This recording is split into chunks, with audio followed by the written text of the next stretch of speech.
আমাদের বিয়ের ১ মাস হয়েছে, এখনো শারীরিক কোনো সম্পর্ক হয়নি। হাসব্যান্ড চাচ্ছেন আমরা যখন একসাথে ঢাকায় শিফট হব তখন সন্তান নেয়ার ব্যাপারে ভাবব।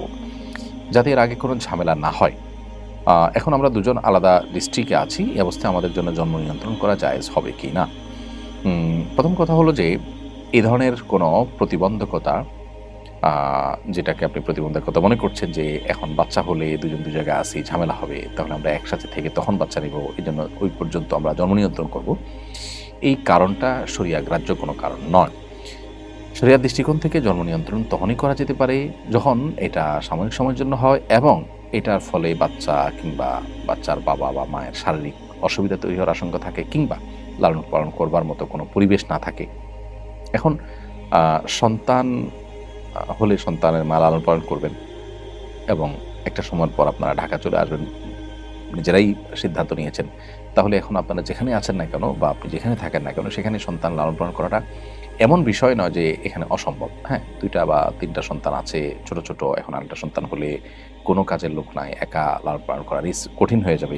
এটা একটা বাধা হতে পারে, যুক্তি হতে পারে। কিন্তু এবারে ১ম সন্তান, আপনি নিজের সন্তান নিজে লালন পালন করতে পারবেন আলহামদুলিল্লাহ। সুস্থ স্বাভাবিক মানুষ হলে এটা আপনার জন্য অসম্ভব বা অসাধ্য নয়। বিধায় আ সন্তান এই মুহূর্তে হলে দুজনের মধ্যে ভুল বোঝাবুঝি হতে পারে। এটা একেবারেই একটা দূরবর্তী যুক্তি। এটা খোঁড়া একটা যুক্তি, এটা কোনো গ্রহণযোগ্য যুক্তি নয়। যার কারণে এর ভিত্তিতে আপনারা জন্ম নিয়ন্ত্রণ করতে পারবেন না। জন্ম নিয়ন্ত্রণটা মৌলিকভাবে কোনো জায়েজ বিষয় নয়, বরং শর্ত সাপেক্ষে সেটি জায়েজ হয়। আল্লাহ তাআলা আমাদেরকে বিবাহের মাধ্যমে, দাম্পত্য সম্পর্কের মাধ্যমে মানব ধারা পৃথিবীতে অব্যাহত রাখবার নির্দেশ দিয়েছেন। বিধায় এখানে নিয়ন্ত্রণটা করা যাবে শর্ত সাপেক্ষে, সাধারণ অবস্থায় নয়।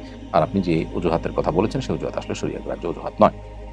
সাইম ইসলাম আপনি লিখেছেন, ঘুমানোর সময় লুঙ্গি টাকনুর নিচে পরা যাবে কি না? আ ঘুমানোর সময় লুঙ্গি টাকনুর নিচে যদি চলে যায়, তাহলে তাতে কোনো অসুবিধা হবে না। বিগত সপ্তাহে সম্ভবত এই প্রশ্নটি এসেছিল এবং এর উত্তর আমরা দিয়েছিলাম। সাধারণ স্বাভাবিক অবস্থাতে একজন পুরুষের লুঙ্গি, পাজামা, প্যান্ট, চাদর, জুব্বা এগুলো টাকনুর নিচে যেন না যায় সেটা খেয়াল রাখতে হবে। হাদিসে কঠোরভাবে নিষেধ আছে।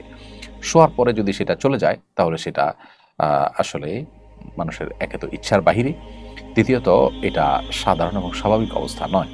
যার কারণে এতে কোনো গুনাহ হবে না ইনশাআল্লাহ তাআলা। তবে স্বাভাবিক অবস্থাতে টাকনুর নিচে যেন আমাদের লুঙ্গি, পাজামা, প্যান্ট ইত্যাদি না যায় সেদিকটা আমাদেরকে খেয়াল রাখতে হবে। রোকেয়া বিনতে হেলাল আপনি লিখেছেন, মুরগির গলার ভেতরে যে সাদা রগগুলো থাকে ওইগুলোকে ফেলে দিতেই হবে। ইসলাম কি এ ব্যাপারে নিষেধাজ্ঞা ইসলামে কি এ ব্যাপারে নিষেধাজ্ঞা আছে? আ আপনার হাড্ডির ভেতরে এবং আপনার গলার রগের ভিতরে গলার হাড্ডির ভিতরে যে সাদা রগের মতো থাকে এগুলো খাওয়াকে মাকরুহ বলেছেন উলামায়ে হানাফ। যদিও এটা হাম্বলি ফকিহগণ বা সৌদি আরবের উলামায়ে কেরাম এটাকেও খাওয়া জায়েজ বলেন। এটাকে হারাম অবশ্য কেউ বলেন না। তবে মাকরুহ বলেছেন উলামায়ে আহনাফ। বিভিন্ন ফতোয়ার কিতাবগুলোতে সেটি রয়েছে। এমনি মিজানুর রহমান আদনান আপনি লিখেছেন, এআই দিয়ে তৈরি নারীদের ছবি কি পুরুষের জন্য দেখা জায়েজ? আর পুরুষদের ছবি কি নারীদের জন্য দেখা জায়েজ কিনা? ভাই মিজানুর রহমান, এআই দিয়ে তৈরি করা নারীদের ছবি পুরুষদের জন্য দেখা জায়েজ হবে না। যদিও সেই নারী রিয়েল কোনো নারী নয়, কিন্তু একজন পুরুষের জন্য একজন নারীর দিকে অবলোকন করা, গায়রে মাহরাম নারীর দিকে দৃষ্টিপাত করাটা যে কারণে হারাম, সেই কারণটি এখানে বিদ্যমান আছে।